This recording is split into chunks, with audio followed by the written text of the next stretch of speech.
You're listening to the We Are Libertarians podcast network. Find all of our shows at wearelibertarians.com.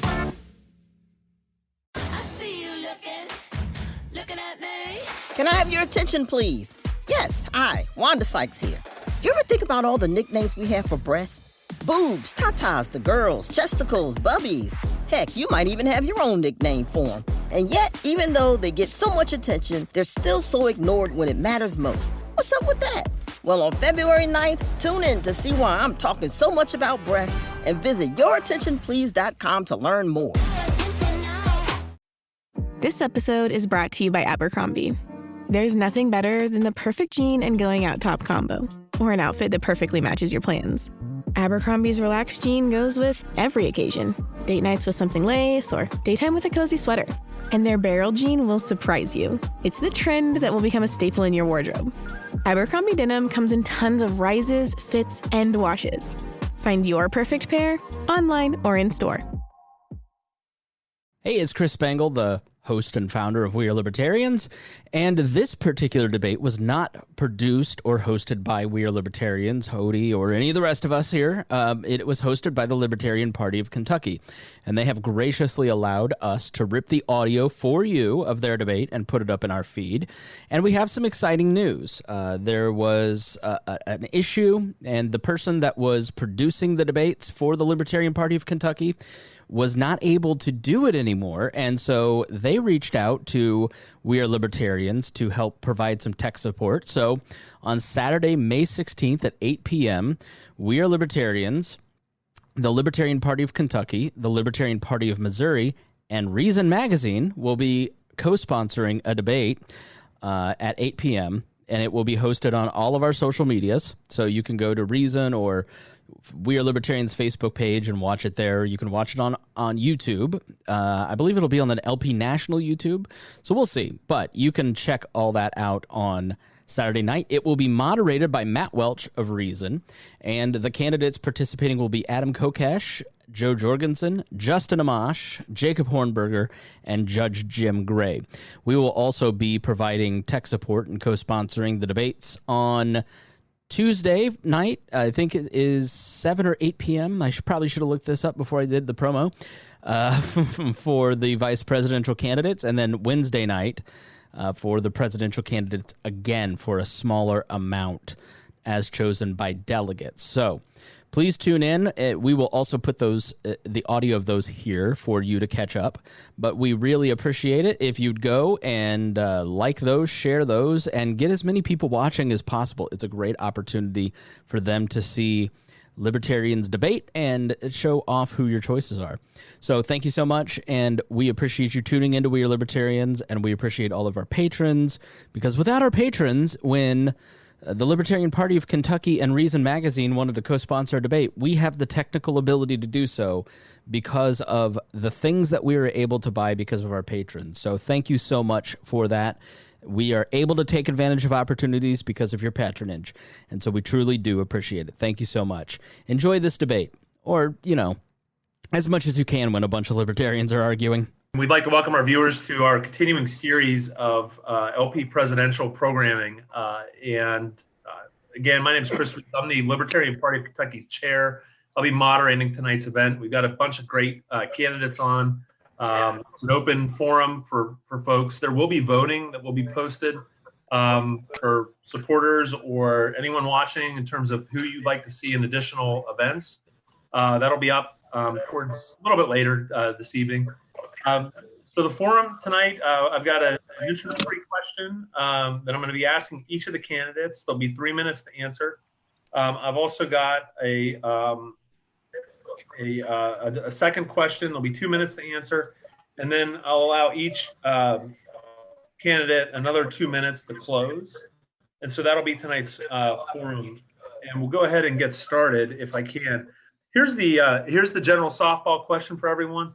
Why don't you tell us about yourself, your candidacy, why you're running, and just introduce yourself to the viewers of our program tonight. And we'll go ahead and we'll start. I'm just going to start kind of how I view this. Actually, I'm going to do it based on how everybody's listed on the right there. Mr. Kokesh, why don't you go first? Sorry, I'm getting a little interference on the audio. This is a 3-minute introduction, correct? It is. If we could have everybody mute until it's your turn, that would be really helpful. If everybody could just click mute until we call on you. That way we're not getting any feedback or background noise, if everybody doesn't mind. The mute's on the bottom left. If we can get everybody to mute other than Mr. Kokesh, that'd be really helpful. And 1 second, Adam. Your time is...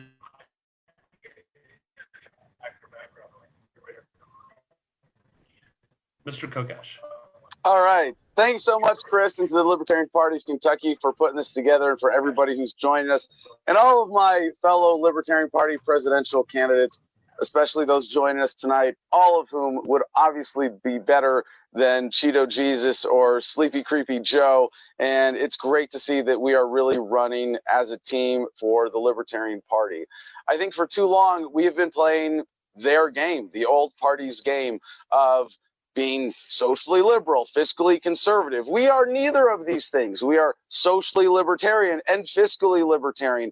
And when we play their game, we inherently lose every single time. When we play their game of who should be president, who should support the system, we're not thinking enough outside the box in a libertarian way to say, do we need a president? Do we need a centralized, coercive, authoritative government? I say no. And I think this platform that we've developed based on libertarian principles of localization of government, of taking the federal government through a bankruptcy process that leaves us with up to 50 independent states and up to 562 sovereign native nations, is not only the only possible principled libertarian presidential platform, but it's also the best way that we can unite people around libertarian principles. In a lot of states, secession is already polling over 25%, better than any libertarian presidential candidate ever has. If we make libertarianism about localization, decentralization, the way Larry Sharpe says it, I think is brilliant. You can be as liberal or as conservative as you want, as long as you don't force it on anybody else. Let's make that a reality. So I came to this conclusion and came to run from a conversation that happened at Bilderberg in 2012. Don't worry, I wasn't there as an attendee. I was there as a journalist on the outside, and I got to meet Jason Burmis, the original Info Warrior, and Alex Jones. And he challenged me to say, well, what would you do if you were president? And what do you mean? I would quit, go home, and get a real job. Nobody should have this power over other human beings. If you give me the ring of power, I will throw it directly into the fire. And my background is from primarily being in the United States Marine Corps for 6.5 years as a reservist with 3 years of active duty time, one combat tour in Fallujah in 2004 that led me to join Iraq Veterans Against the War and become a much more passionate anti-war and especially anti-militarism libertarian. We can unite people if we can be the principled anti-war party. We can unite people if we can make our message about localization, if we can make it about everybody gets what they want. And that's what localization is. It's the everybody gets what they want strategy. When government is localized down to the community level, it's customized, it's transparent, it's accountable, based on your values, set up to meet your needs. Let's give people what they want and win. The next speaker, Andy Williams Jr. Mr. Williams.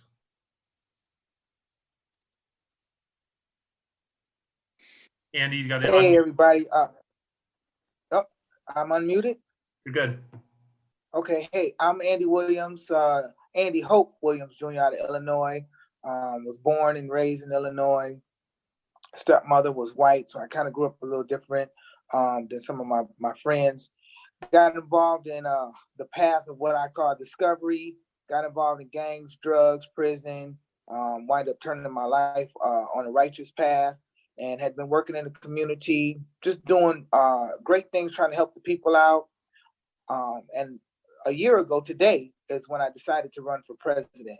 And one of the reasons, the main reasons I decided to run for president, because a lot of people in my race are always complaining about the problem, but they're not stepping up to be a solution. They're not looking at opportunities of serving and just being a change. And one of the biggest things on the campaign trail for me is the 1994 crime bill, which had affected my generation the most. And when I looked at the voting record out of Illinois, every Democrat voted yes, and every Republican voted no. And out of Illinois, it's a big blue state. So many people are still voting Democrat just on the label. And coming across Libertarian, the platform is what my people have always been asking for: liberty, freedom, justice, decriminalization of drugs, just the freedom of choice. And so in the campaign, I am what I consider freedom of choice, the freedom man. And it's time for a new generation. There's no more time to be making excuses about who's not doing what. Can I get a handout? Please help me. It's time for us to rise up and be the change we want to see in this world, be the solution, and it has to be done by any means necessary. And a lot of times people are saying, well, what are you going to do for the Black people? What are you going to do for any different? Well, I'll tell you what makes me different. I have a track. I own a patent.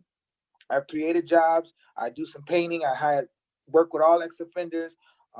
When I was arrested, the chief of police, he wasn't the chief of police, but he became the chief of police.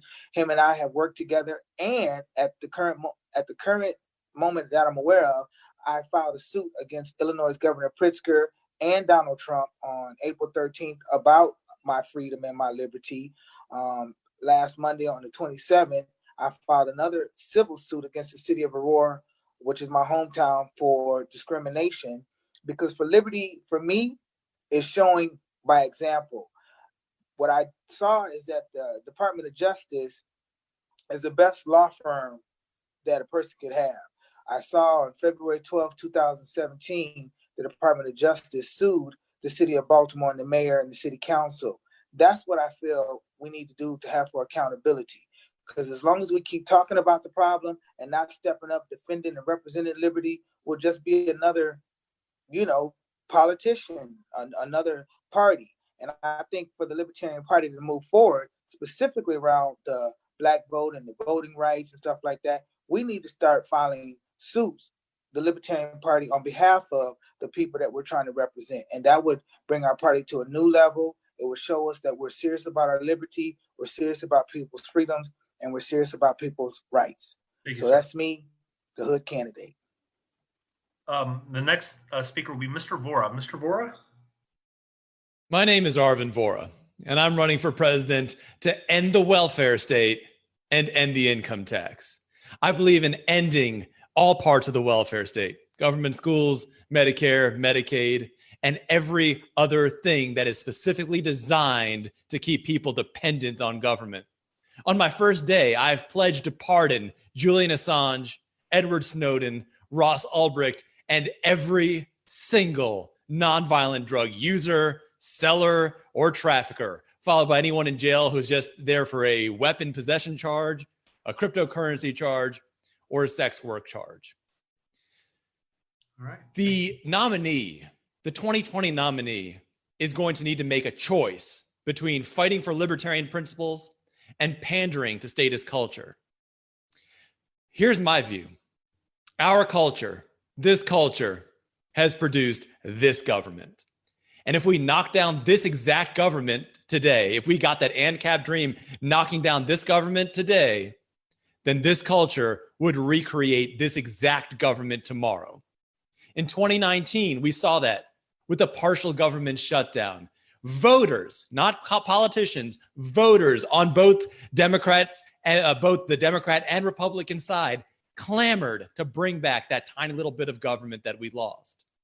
I believe that libertarianism cannot be fit into a statist paradigm. I believe that it's a fool's errand to try to warp our beautiful philosophy into a small box that it was never designed for.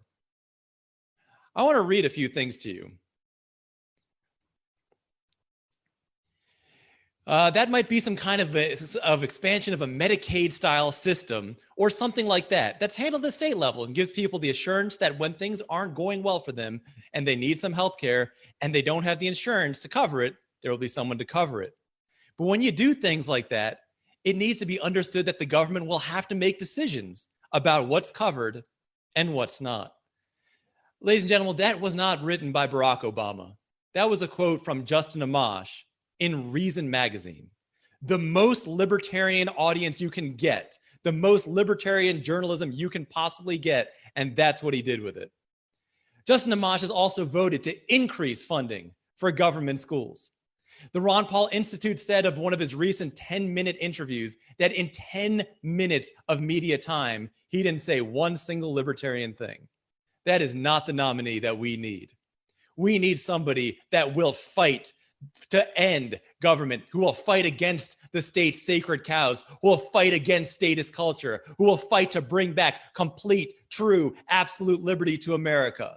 And I am that candidate. To learn more about me, please visit votevohra.com. Mr. Vohra. Our next candidate will be Eric Gerhardt. Eric?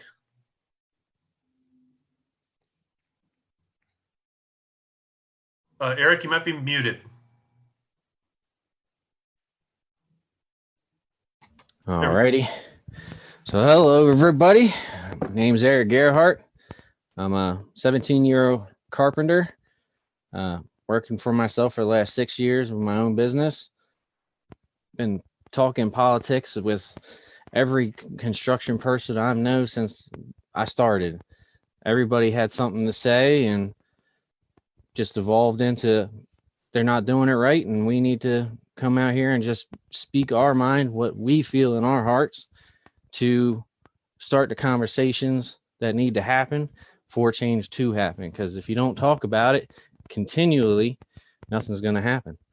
And you got to say it over and over again. That's why I have my immunity law that I'd like to have people start to pick up, where politicians lose their political immunity during election cycles. I think that's a quick fix that they'll have to straighten up on their own terms, because it should be liberty and justice for all, not you're in the government and you play by a whole set of different rules. So that's only one of the main fixes that need to be done. Plus, the presidency, to me, it's the commander in chief. Based on their bond with the Indians back in the day, they based it on Indian chief's role, where he looks after his community, which is the entire nation, and makes decisions based on what's best for everybody.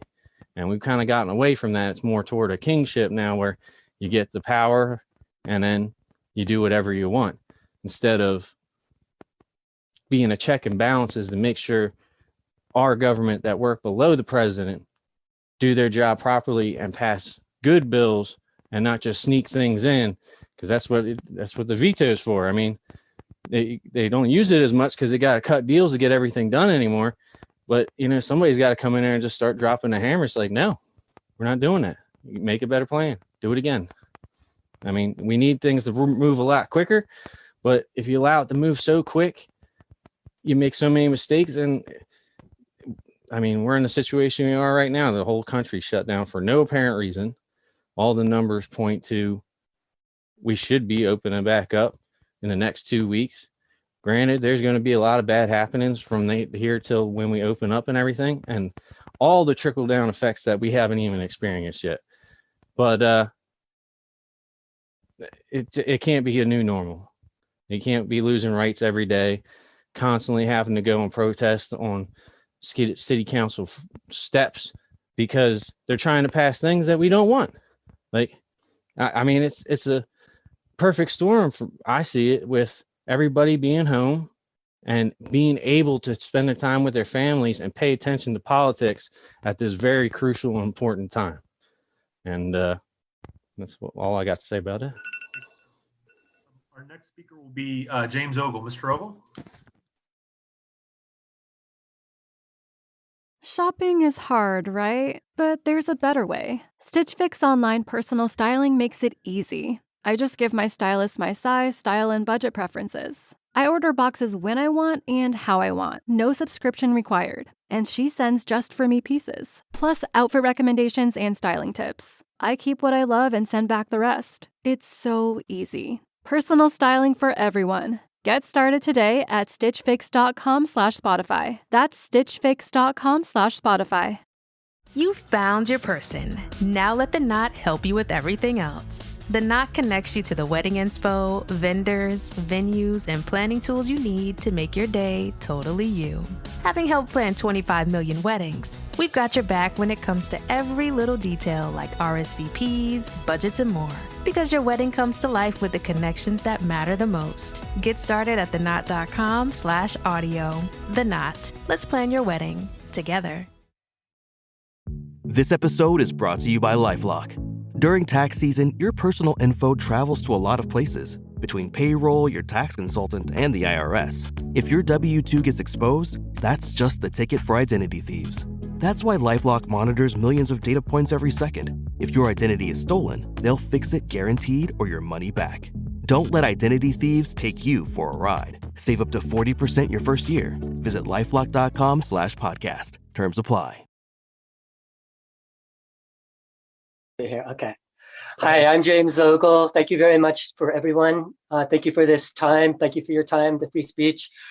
I was born in Alabama and went to several colleges, including the Art Institute of Chicago. I studied art and architecture, University of Oregon. I ended up in Carmel in 1981 as an artist, opened a gallery. I was working with some fellows. We were running candidates for city council, county supervisors, and walking down the street. One of our friends was running for mayor. I look at the headlines, Clint running for mayor. So that was one of our first challenges. I went to the debates, but the reason why I mentioned Clint is somewhat of a libertarian, and he was friends with Ronald Reagan, hired his campaign manager, Sue Hutchinson. She invited everyone to Clint's Tea Party, which I went to, which I thought it was kind of strange, but basically in that election, the Libertarian won. I later moved to Santa Cruz in 89, and the earthquake of 89, the Loma Prieta, afterwards, my building was demolished. The first one demolished, the Cooper House. Everything inside, all the businesses lost everything, but the building was not that badly damaged. I was campaigning on the internet in 92, talking about how FEMA had come in and demolished all the businesses. I kind of got recruited by the Libertarian Party. Me and a group of people ran for city council of Santa Cruz, and I found out about proportional representation because we wanted to divide the city into 7 districts. But my neighbor told me, did you know about pure proportional representation where you could live anywhere in the city simply by using numerals? You get representation by that person on the city as a whole, whether they live near you or across town. So I thought that was a really great equation based on percentages, the Hagenbach-Bischoff method developed by the Swiss physicist Edward Hagenbach-Bischoff around the 1900s. So I kept campaigning. I ran for Congress in 93. Leon Panetta joined Bill Clinton's staff, so our congressional district came open. I ran for that as a write-in. There was 23 candidates. I was one of 5 who advanced. And then in 94, I ran for governor in the state of California, and I got my statement about proportional representation printed on all the ballots. Then this fellow from the Potts Party kind of joined, and he sort of took over, and everyone was voting for him. And we ran him for president. I wrote every Secretary of State. I didn't know, but he had cancer. He was a medical patient, and so he stood down. So I ran in his stead in 96. I was a libertarian, and so I conducted this online virtual voting where you use the Hagenbach-Bischoff method with ranked choice voting. And we had 125 presidential candidates from 25 different parties, and Harry Brown, the Libertarian, won.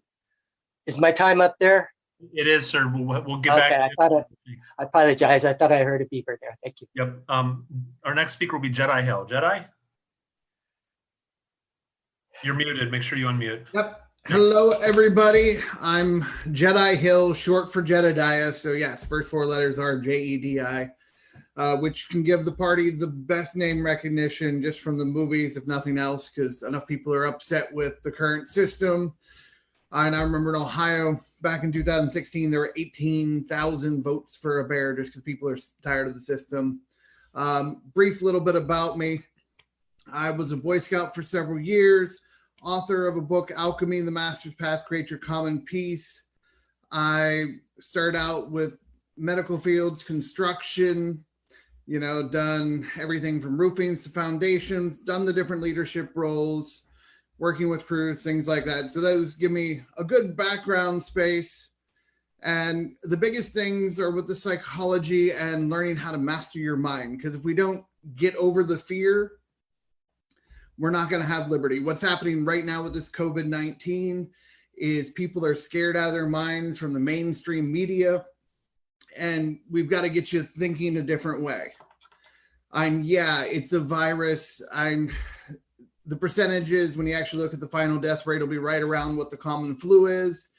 Even if it's a little bit more, we have things that are much worse that the government's doing, such as all the pigs and everything being killed due to all the FDA over regulation and not being able to sell directly to people. So we got to get the government out of things as much as possible. They're forcing the medical field to only treat COVID-19. So we're having all kinds of people die from heart disease, cancer, and everything else by them not being able to get treated the way they would normally. We need to get our government out of everything possible and let the private market do things. And for me, there's just a few small areas to focus on. My big one's a World Harmony Treaty. And we get that, where trade doesn't flow, bullets go. So we got to focus more on trade and working with the other countries so we can all help each other out. We can all grow and have harmony. Education, get our government out of it and give individualized education. And with what's available with tech and everything online, like what we're doing right now, everybody can have individualized education based on what their skill sets are so we can all grow and be unique. I mentioned the healthcare briefly. And like I said, I started out with massage, started with osteopaths, chiropractors, the psychology. So I've got to see the healthcare from all different angles, worked in hospitals, and it's really just sick care. And it's because of the pharmaceutical industries controlling the colleges and having the monopolies through government. So we got to get that out so we can lower the prices and give people more options for their healthcare. Fix our food supply, get the government out of the food supply and stop paying people to plow their vegetables back under the ground. We have more than enough resources for everybody if we let the free economy move it around. And on the... Oh, thank you. Thank you, sir. We will get back to you guys. Kenneth Blevins. Mr. Blevins, make sure you unmute yourself. All right, I'm Kenneth Blevins. I've been a welder and pipe fitter for about 16, 17, 18 years. I've actually, my father was a welder and pipe fitter, my grandfather. So I've pretty much grown up in that field with all these construction workers and blue collar workers. And that's who I am. I'm not a politician. I've never claimed to be. I don't want to be. But what I do want is to help my country out and to help the people I work with out, because it's people like us, the construction workers, the retail workers, the farmers. That's what keeps this country going. It's not the bigwigs up there in Washington. It's not the people in New York that are just funneling money here and there. It's the people who actually produce. So that's who I'm working for. And I have a background in athletic training, which is the assessment, prevention, and treatment of athletic injury. And using what I've known from that, it applies to government too. I mean, we can look at the history and where we went wrong and how we can fix that and work that in there. My biggest issue right now is, we've had the two-party system for so long that's all anybody knows, and we have to really work to get the word out that there's a better way. You don't have to vote left or right. The third party is a valid option because it's the right option. It gives you the most freedom, and it limits limit the size of government and give you the power. And a lot of these other guys have already touched on it. Localization, reducing the size of government, reducing the cost of medical care, all of this stuff. And like I said, and localization is actually something that's very constitutional. One of the jobs of the president is to, protect the Constitution, obey and protect the Constitution. And if you look at the 10th Amendment, it gives the power to the states that aren't in the Constitution and aren't,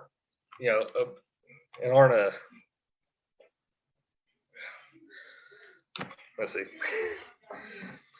It gives the powers respectively to the states that aren't denied by the Constitution or provided by the Constitution. So as long as it's protected by the Constitution, the states can't do anything. As long as it's, not directly in the Constitution, the states have that domain.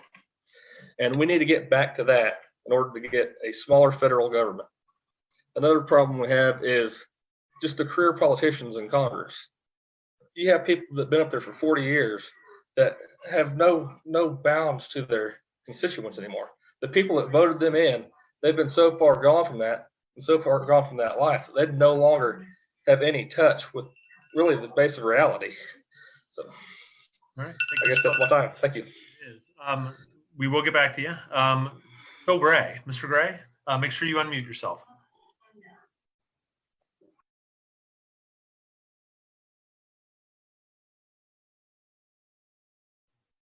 Phil, make sure you unmute yourself.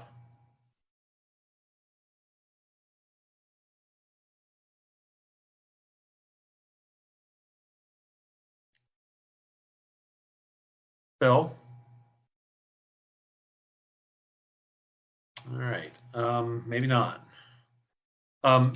Phil, just type in the chat. There we go. Go ahead, sir. Hi, I'm Phil Gray. I'm seeking the Libertarian nomination for President of the United States. We live in challenging times. COVID-19, staggering debt, crippling government overreach beset us on all sides. I have a solid plan to reduce the debt and reduce those bottlenecks that prevent us from getting the supplies we need to deal with this crisis ourselves. Government interference has worsened this challenge.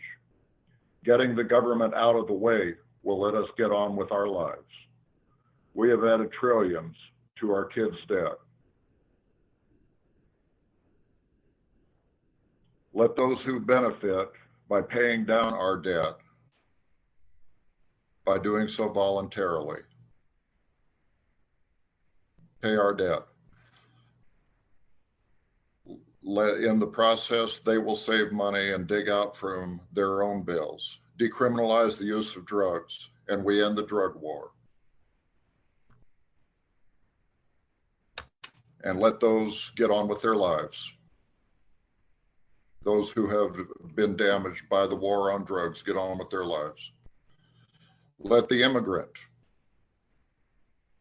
pay for entry and pay to stay if they choose, voluntarily. They can help us rebuild as they get on with their lives. This election is winnable. We need 38 electoral votes. If we win a couple of states, if we win the suburbs in a couple of states, neither red nor blue, we can win this election. I believe that we should. I believe that we ought to pay off the national debt voluntarily by allowing those who benefit pay it for us. If we do not pay the debt, as some suggested, Donald Trump has added $7 trillion to the debt. That is a rip-off of our children and our grandchildren. If we repudiate the national debt, that will be $27 trillion that is ripped off. And it will be libertarians to do it. The Libertarian Party is better than this. We can adjust the debt. We can make ourselves prosperous. We can get the government out of our lives, and we can do it together. I'm Phil Gray. I'm seeking the Libertarian nomination for President of the United States. Thank you, Mr. Gray. Our next speaker will be, and I'm never going to get your last name right, but I'm going to do my best with this. Soreen Ardeleanu? You can correct me, but if you can unmute and you can correct me on your name, and then we'll start your time. Hi, I'm Serene Ardeleanu. Okay. So, Thanks. yes, so I'm running for President of the United States of America because I do not have a choice. It was literally destroying me not to run. I tried imagining doing a million different things, and I kept being brought back to this place. And I knew that I was going to run about 20 years ago. See, I'm the only child of a couple immigrant parents. My father was from Romania, where he defected in the 70s for religious freedom. And my mother was from Russia, where she was able to leave in the 70s as well for religious freedom. And I was born in Queens, New York, and I've been in San Francisco pretty much since I was 3, minus 4 years when I ran away when I was 14. My mother, as much as she wanted the best for me, she didn't know how to influence my behavior with integrity. So she used extreme force. I was physically abused pretty much every day of my life until I ran away when I was 14. And living with my father for a few years was very beneficial. I graduated high school in 2.5 years. And when I became free to pursue whatever I wanted with my life, I got into psychology because I really wanted to understand what drives behavior. I especially wanted to understand, why do people harm others? Why do people harm themselves? And where I landed was our values, that everything that any of us do comes from our values. And so I thought, well, where do our values come from? And I realized, well, they come from our education systems. They come from our media. They come from our authority figures. They come from politicians, healthcare, celebrities. And I realized that if I really wanted to make a massive positive impact in the world, that I was going to have to run for president, because I believe that the president of the United States has the power to not only influence the behaviors in America, but across the world, because we are still the leaders of the free world, even today. I don't know how long that would remain a true statement if things don't change soon. And so that's part of the reason I'm running. And so 20 years ago, I had this realization about values and running for president. And around the same time, I was also starting to notice a lot of people around me complaining about the world that we live in, about politicians, about policy, but not actually offering solutions or wanting to get involved. And so it was really difficult for me to see this lack of personal accountability and responsibility, and also just seeing politicians making promises that they didn't keep or intend to keep. And so that was kind of the beginning of knowing that I was going to be running. And then about 11 years ago now, I went on disability.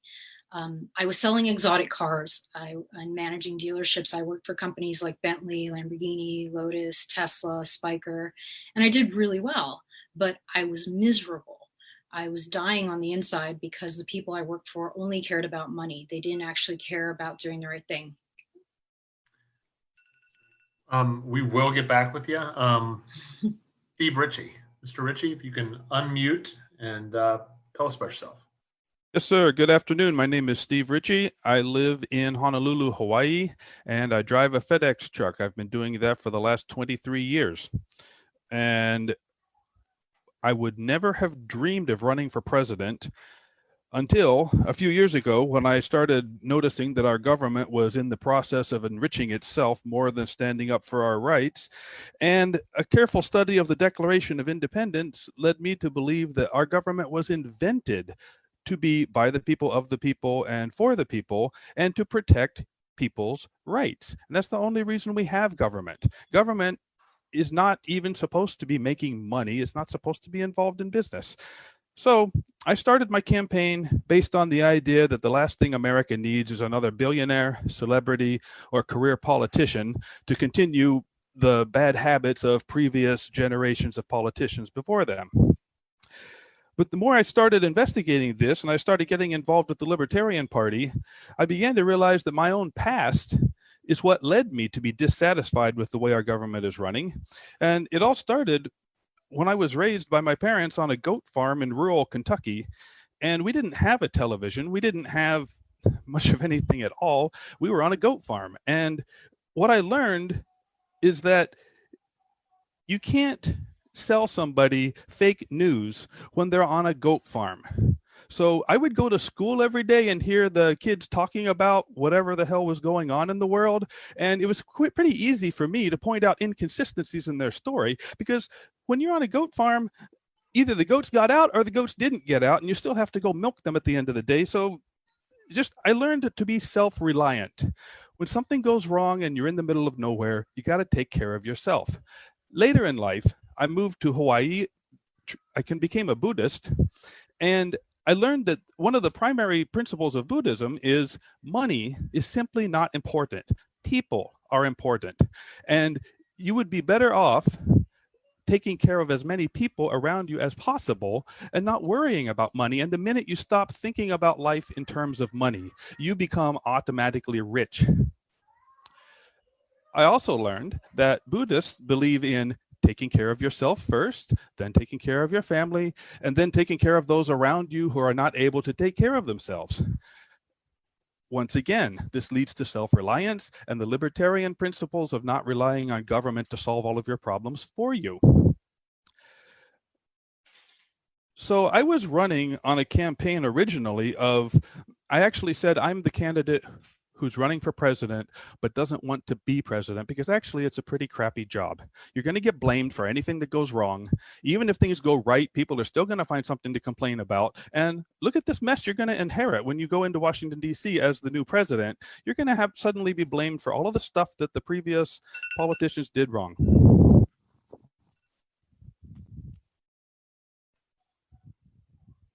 All right, we're going to finish with our last question. It's a combined question, kind of a closing argument if you want to turn it into that. But this is really a chance for you to pitch your candidacy, what you've done to date with your race, and there's going to be a poll at the end of this. Why the folks watching should vote to hear from you guys. Again, this is kind of your pitch to the folks that are watching, and we'll go ahead and start with Mr. Kokesh. Mr. Kokesh. 3 minutes, sir. All right. Thank you, Chris. Thank you so much. And to all my fellow candidates joining us today. Again, one of the challenges that we face in 2020 as the Libertarian Party in differentiating ourselves is making sure that we're offering a real alternative to the American people. And we've heard from not just the candidates today, but all the other Libertarian candidates in the race, except a handful. I do want to single out Dan Taxation, Steph Berman, John McAfee, and Arvin Vohra with us today, who actually have plans to re-engineer what government is in some meaningful way. And I think if we don't give people that, we're not going to be able to unify the American people around the Libertarian Party. What I'm offering with localization, I've heard a couple other candidates mention it, and nobody's for centralization. Nobody's for a central authority that's violent and coercive, and yet all of these people who are running for president are running to maintain it. We're extremely polarized as a country right now. And I don't want to have a libertarian candidate who's going to create a third polar polarity, that now instead of being a bipolar country, we're a tripolar country, and we have more fighting and more polarization. We know that libertarianism itself is more of an ethical message, a philosophical message than a political message. You know, don't hit, don't steal, don't kill, not unless you're a soldier or a cop or an IRS agent. No, these are fundamental human ethical values that the libertarian principles apply to politics. So far in this race, I've raised more money than any other candidate, and as of a few months ago, 10 times all of the other candidates combined. We absolutely need at least a certain amount of money to make sure that our winning message is multiplied into the general population to be competitive.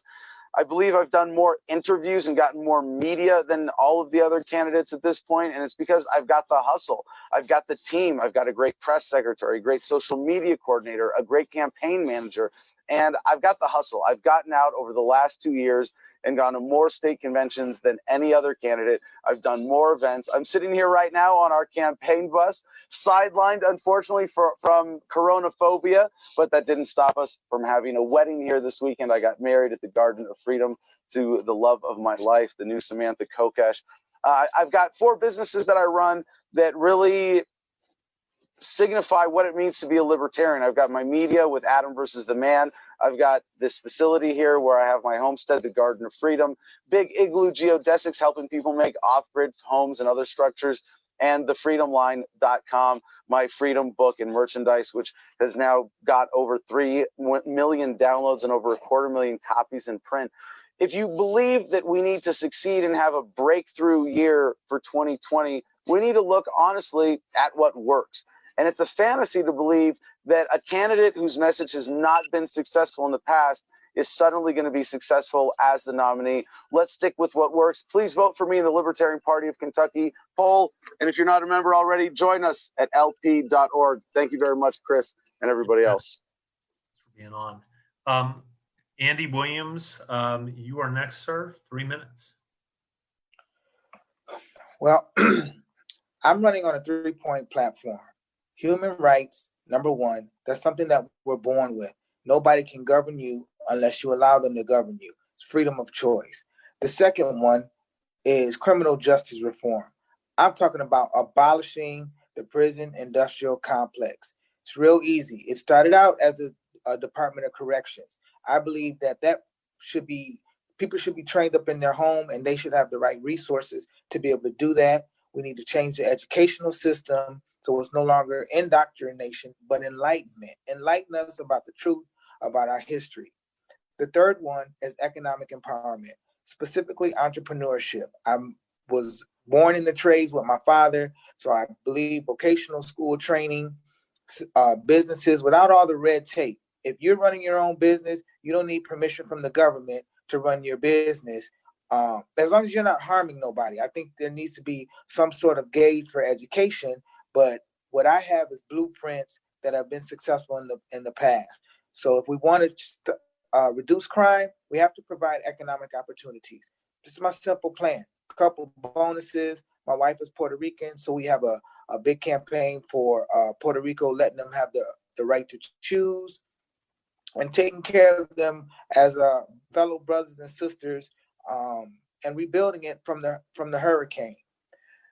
Then as it comes to example about holding people accountable, when Governor Pritzker filed this executive order, I was not only the only Libertarian candidate, but the first candidate to file a lawsuit against Governor Pritzker and Donald Trump in Illinois. There's no press about it, but I didn't do it for the press. I did it for liberty, for freedom. As my brother from Hawaii said with the Buddha principles, you got to look out for yourself first. So that's what I'm doing. The second lawsuit, which I filed against the city of Aurora, was about criminal justice reform, police accountability. These are the things that the poor, the oppressed, the disenfranchised is important to them. That is why I branded myself as the hood candidate. I'm the candidate that comes from the hood, walks amongst the brothers, talks amongst the brothers. I believe in uniting America on the basis of desegregation, but I have the experience. My stepmom is white. I grew up with a white German mom. Last grade of school I completed was 8th grade.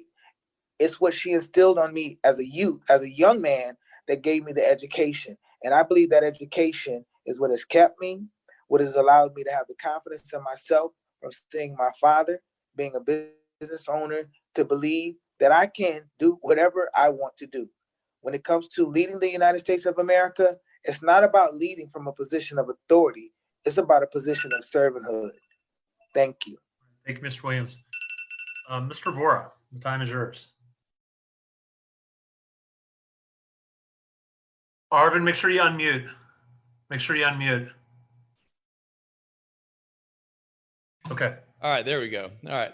Adam Kokesh is definitely right about one thing, which is that libertarianism is more than just a political issue. It's more than just a politician's way of approaching political problems. It is something deeper than that. It's a lifestyle. It's a way of thinking. And for me, libertarianism has been something that has been run through my entire life. It is part of why I'm an entrepreneur. It's part of why I believe in taking on the role of helping the community as something that needs to be done voluntarily, not coercively. Like Adam, I've had a decent amount of major media. Adam has had more, there's no question about that. But I do believe that I can hold my own in a major media interview. In a 5-minute interview, I promise you this, I will talk more about major cuts to government than Justin Amash will talk about in a 10-minute interview or a 20-minute interview or a 10-month interview for that matter. One of the major things that I've done recently to echo my dedication to making sure that libertarianism is something that we can do by individual choice is something called the AP Homeschool Project. That's a combination of workers from my campaign staff and my business creating something for the community, something that will allow anyone who's willing to do the morally right thing in education to also be doing the educational best thing for their children. But to me, the most important part of libertarianism comes down to this question of strategy. I, like many of you, have never really known the strategically right answer. No one would have known that someone like Trump would have been the strategically right candidate, even though he was, as we can see after the fact. But I can tell you this, I've always known what the right thing to do is. And to me, the right thing to do right now to fight the culture war we need to in libertarianism is to speak clearly and unambiguously. Adam is somebody that I respect a lot, and Adam, you know that. And yet, the emphasis on localization, I believe that's too ambiguous. Because when you say end the federal government, people get that. When you say localization, it's easy to misinterpret. And the one thing I promise you is nothing I say is going to be easy to misinterpret. I will absolutely be talking about things in the clearest, most brazen, most unapologetic way possible. When I talk about leaving NATO, shutting down foreign military bases, bringing the troops home, people know exactly what we're talking about. When I talk about ending the war on drugs by pardoning everyone, people know exactly what I mean. Abolishing government schools, people know exactly what I'm trying to cut. I want to close this by asking a question to Justin Amash or any of his campaign that's listening. I've been going through your websites, you're on the issues pages, and I still cannot figure out what part of government you want to cut. I don't know if you want to cut anything at all. I know what Adam wants to cut the whole thing. I know what a lot of other candidates want to cut as well. But what are you actually trying to cut? I think we need an answer to that question, and I hope to get a chance to debate you to make you answer it. Mr. Vohra. Mr. Gerhardt, the time is yours. All right, thank you. Well, my basis is for education. It's first and foremost that we educate our youth properly, whether it be life skills so that they can survive on their own through business management, where we get rid of the high level academics in schools so that they don't, if they're not going to go to college because they know they can't afford it, they made that choice already or don't have that choice, they get something they can use, business management as a high level math instead. Like I said, shop classes, like a tradesman myself, like people learn better with their hands on, and we need to bring back home ec and all that stuff so that the creativity of a child can come out on its own. They find what they like to do. I didn't go to college for the simple fact I had no clue what degree I want to get. I wasn't going to waste my money on some degree just to go. So I picked up a trade, been mastering it myself. Now I'm moving on to something else. Granted, I have no chance this time, but you know, all the experience I've gained from coming out and meeting some people, facing my personal fears of my social anxieties, this isn't too bad. When I go in front of a couple hundred people, I get all choked up and knots in my stomach. It's something I have to face myself, and I'm challenging myself to be a better man every day. And I want everybody out there to do the same thing, even in their weakness, to know that they can be a better person just by trying. And through liberty and the stories of my teachers, which goes back to the way Indians used to teach their families, is through the stories of their ancestors. A lot of my teachers taught through stories from their teachers had taught them. And it's kind of more of a regional thing. I'm in Pennsylvania near Philadelphia, where Declaration of Independence was written. Stories have been passed down through generations to the schools where I went, and we need to continue that and expand that to other places so that it's not just your region's history where you get polarized to Democrat or Republican. You need to get the full picture of both sides, correct histories, so that you make the educated decision. And We wouldn't be in this situation if everybody actually knew enough history to make an informed decision.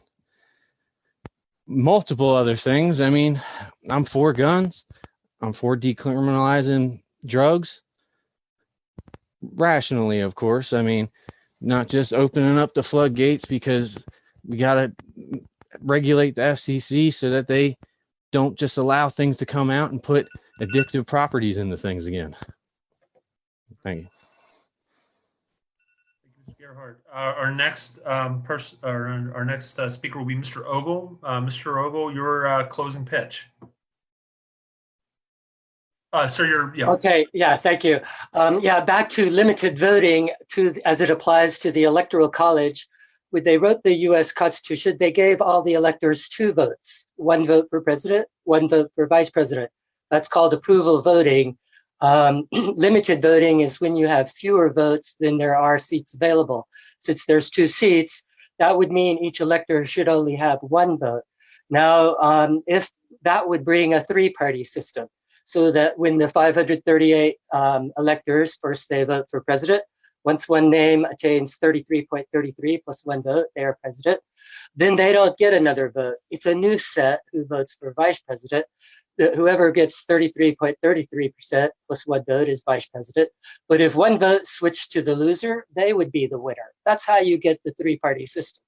Now, under the math of this Hagebach-Bischoff method, the Drupe quota, you could also calibrate and elect all 538 electors simultaneously with plenty of backups. So number 1 would be president, number 2 would be vice president, and you'd have plenty of backups. So that's what we're doing in California. We just elected a 538 electoral college using paper ballots. I have all the paper ballots here as proof, if you can see them. But I'd be happy to supply copies to everyone. And we also have almost 800 names, plenty of backups. We want to go to the 3,000 to 5,000 number of electors under George Washington's Article the First, where you would have 1 congressperson or 1 elector for every 50,000 voters. So you would have a much bigger Congress. Now, another thing, it's a unity of 100% of the people, because we give people it's about words and numerals on paper ballots. That's how you get the unity. When people are standing around and they can handle the paper ballots, they can see that it was done correctly with ranked numerals. They buy in to 50% plus 1 as a majority, or the 538 Electoral College. Now, if you look at the 2016 Electoral College from the Johnson-Weld campaign, I studied that, and there's only about 18% female names. So they did not attain 33% of Libertarian electors. So what my campaign did at the California convention, I signed up 28 of the 55 electors were female names, 27 were male, and the whole nation, if we could get closer to 50-50, then say you have a good female candidate, under approval voting, it takes about 55% the way the Libertarian nominates president. So you'd have to get, some of, say, men to cross over to vote for a woman for president.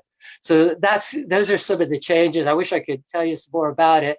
It brings in the whole, the 100% to be part of the Electoral College. Thank you, sir. Just for our candidates, if you all have a website and you post it in the chat, we will get it posted on our Facebook. And that way, if anybody's viewing wants to view your website, we'll get that shared. Just put that in the chat for us. We'll get it out on our website. Mr. Hill, you're next. Hello. So my slogan here for it is "We all win," because that's what my goal is, whether I win or I win, to help create a country where we all win. And one of the first things we've got to do is look at actually educating the masses, because a large portion of this country doesn't even understand what the word liberty means. It's not just doing what you want when you want to do it. It's having the resources, aka money, to do what you want when you want to do it. And if you want people to pay less taxes, and before paying less taxes, let's teach people how to be entrepreneurs and make money.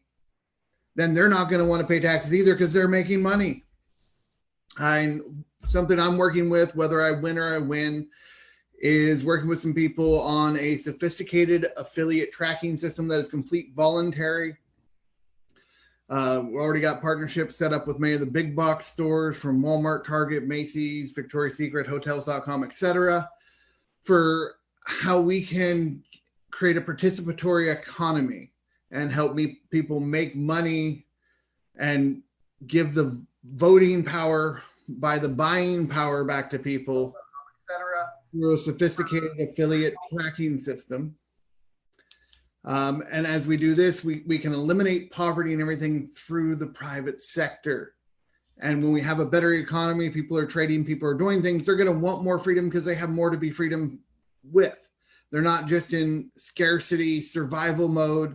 And we start leveling the playing field for the Libertarian Party by using big data and appealing to people's base emotions instead of trying to apply to their logic.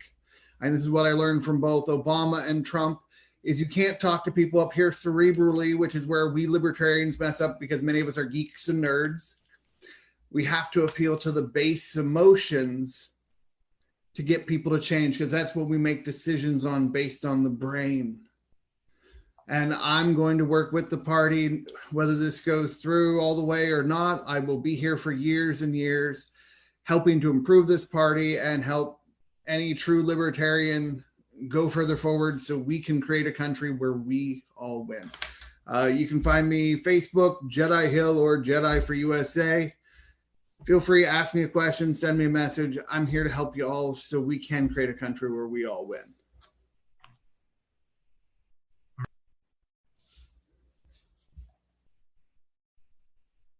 You're muted, Chris. Oh, that doesn't help. Our next candidate will be Mr. Blevins. Mr. Blevins? One of the things I want to do with my candidacy is we need to hold Congress accountable. And there's two parties there's two entities that can do that. That's the voters and the president. The president has veto power. He has executive order power. He can use that to hold Congress accountable. He also has a platform to expose Congress for what they're doing. So we need transparency to allow everybody to see what Congress is doing. I mean, whether financially or just through the whole legislative process. My biggest issue right now is I want term limits. You get a lot of these congressional members, once they actually get in office, if they're in a extremely red or extremely blue district, then no one from that district from their own party is going to run against them. And there's very slim chance that anyone from another party is going to be able to compete. Through term limits, we can actually open up those options for either a third party or even another not so in line candidate, that just steps party line to get in there and make a real change in the way that congressional members hold their office. And we need localization. Like Adam has said over and over and over, like Steve said, I've said it many times. If you start at your home, your neighborhood, your community, work there, and it's going to make a bigger impact. You're going to be more efficient with the money you spend than trying to look at a national or global level. So, term limits, transparency, holding our Congress accountable. They're supposed to represent us. They don't represent us. They represent corporations, lobbyists, people who pay to get them into office so they can use our tax money to fund their own private and own public organizations that just go to make them money. It doesn't help us out. So we need to restrict Congress, the power they have, and that's what I plan to do. Like I said, I'm a blue collar guy. That's all I've ever done, and that's who I'm working for. So I will bust my ass for the working class if you put me in the office. If you put me as a nominee, that's who I'm going to relate to. I'm going to get every blue collar voter I can on board with the Libertarian message, that by voting for us, you're going to be able to keep more of your money. You're going to be able to keep it in your community. You're going to be able to help out yourself, your family, your neighborhood, your community, more so than voting red or blue. So, right. Thank you, sir. Our next candidate, by the way, should be Phil Gray. Phil?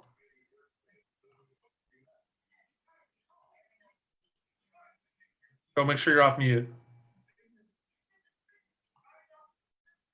I want to address a question that Arvin asked of Justin Amash.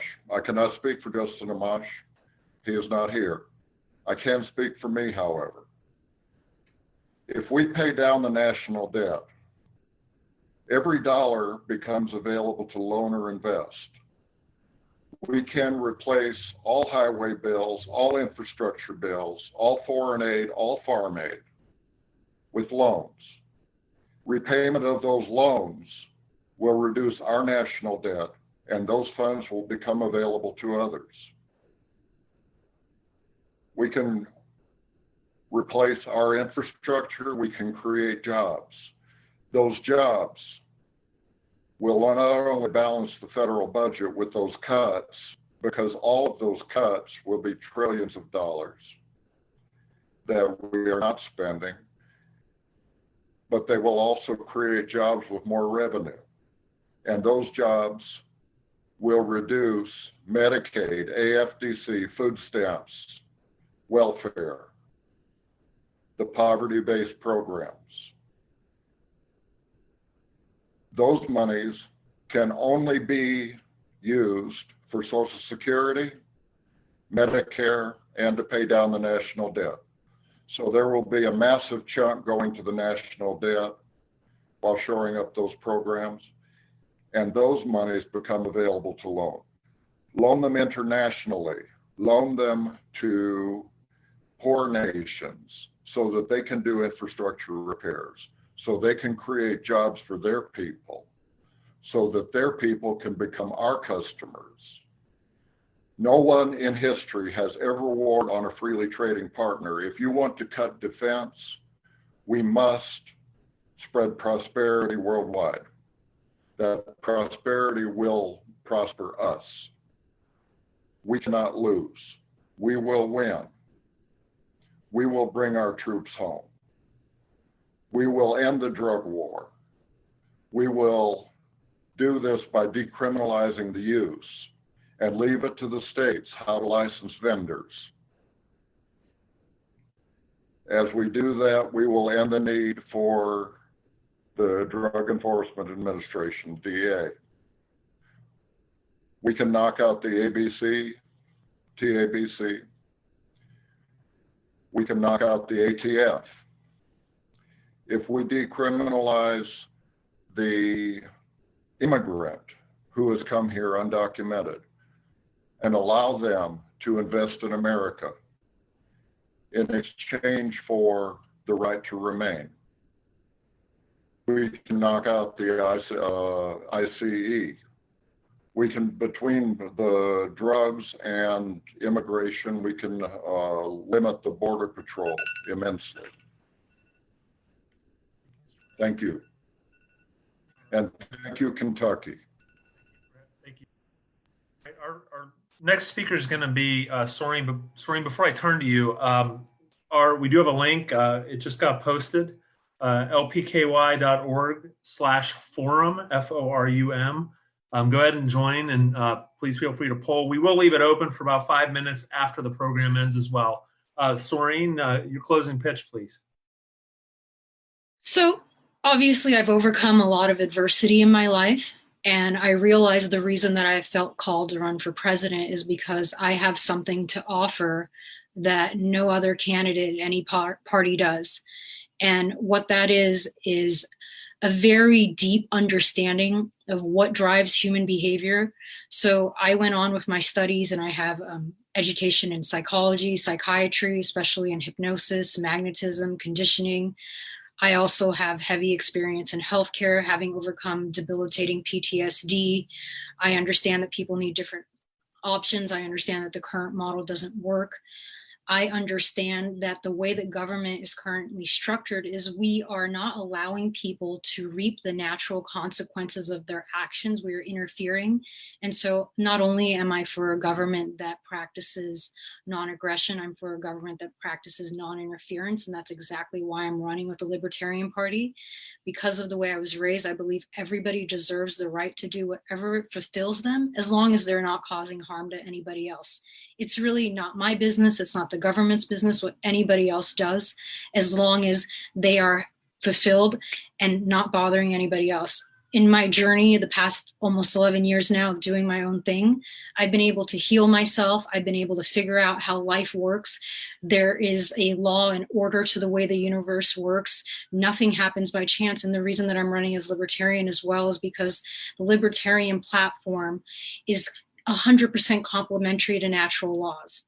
And it also defends the Constitution. And right now, our government is not doing that. And we need to remember that at the end of the day, that the laws that apply to the rest of nature apply to us, that humans cannot outsmart nature. And so we need a government that's working with nature and not trying to profit at the expense of its people. The other things that I bring to the table is my ability to connect with people from all walks of life. I realized from a really young age that I had this gift of disarming people with my words and with my energy. I had a way of connecting people from different walks of life. I had a way of achieving things that others were not able to, also because I'm a bit of an outlier. But I realized that everything that I have applied in my life, I can teach to others, and not necessarily in a student-teacher environment, but through leading by example, because that's truly the way that we learn and the way that our behaviors change, is we see somebody role modeling behavior. And that's why I believe it's very important that whoever the next president of this country is somebody who has learned how to reason correctly, who does not make decisions out of emotions, somebody who's able to love all people no matter where they come from, and somebody who understands what it's like to struggle. Because my mother was worried about making $1 extra or we would lose it all. You can check me out and learn more about me at serene2020.com. Serene. All right, our last speaker this evening, Mr. Richey. Mr. Richey, the time is yours. Yes, sir. I'm going to focus my remaining time on the COVID-19 pandemic, and especially how the pandemic has taught us some lessons. First of all, the COVID-19 pandemic gets more media attention than any libertarian ever got. I mean, you honestly can't turn on your TV without hearing them talk about it. So I think we ought to hook our wagon to that horse and ride this thing for all it's worth. The first lesson we learn from COVID-19 is that local responses are the most effective and the most people-oriented. In my apartment building, if an old person doesn't have the means to go out and get groceries, those of us who have to go out for work bring groceries home for them. It's not a question of money. We're doing it for our neighbors. We're helping people, and people helping people is how you solve a problem. The larger a government organization gets, the slower it is to respond, and the more likely it is to respond with money rather than helping people. For instance, these $1,200 checks that most Americans got, well, that doesn't help people because there's plenty of homeless guys living in front of my apartment building who didn't get a check. They're the ones who need the help more than anybody else. And the biggest problem is that money that you get from the government comes with strings attached. My parents, no matter how poor they were, refused to accept welfare. And I always wondered why. I wondered why we were so poor while other people seemed to have more money. And my parents taught me a man in debt is a slave to his debtor. And my parents didn't want to owe anything to our government. So when the government gives a handout of cash trying to solve a pandemic, of course, it doesn't really work. It's not effective. And we all know that they weren't really doing it to solve anything. They were trying to buy our loyalty while they bailed out their wealthy banks and businesses who got a much better deal than we did, by the way. And why is it that the wealthy are so interested in controlling money? It's because they use money given to the people as a platform to buy our votes. The rich 1% can't elect themselves because in an election, the 99% gets to make the decision. So the one thing they can't do is force us to vote.